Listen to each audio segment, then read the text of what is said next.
Hair loss అనేది మనకి జుట్టుని ఈ విధంగా ఇక్కడ పక్కన ఈ భాగంలో కూడా లాగినప్పుడు కూడా వస్తుంది అనంటే అది టీలోజెన్ ఎఫ్లూవియం అనమాట. టీలోజెన్ ఎఫ్లూవియం అనంటే విపరీతమైన హెయిర్ లాస్ ఉండటం అనమాట. విపరీతమైన హెయిర్ లాస్ ఎందుకొస్తుంది అనంటే మీరు సమయానికి నిద్రపోకుండా ఉండటం. సార్ నేను పడుకుంటాను సార్, పడుకుంటే పుష్కలంగా 8 గంటలు పడుకుంటాను సార్, రాత్రి 3కి పడుకుంటాను, 11 దాకా పడుకుంటాను అని అంటారు. ఇది కరెక్ట్ కాదండి.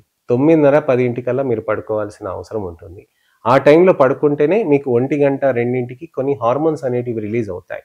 ఈ హార్మోన్స్ అనేటివి 2కి, 3కి, 4కి, 5కి, 6కి సూర్యోదయం అయ్యే లోపల కొన్ని హార్మోన్స్ అనేటివి బాడీలో రిలీజ్ అయిపోవాలి. అది అయిపోయినాకనే ఆ తర్వాత కొన్ని గంటల తర్వాతనే మీ మజిల్స్ యాక్టివిటీస్ అనేటివి పెరుగుతూ ఉంటాయి. ఎప్పుడైనా గమనించండి. ఎప్పుడైనా లేట్‌గా పడుకున్నప్పుడు నెక్స్ట్ డే లేచినప్పుడు మగతగా ఉంటుంది.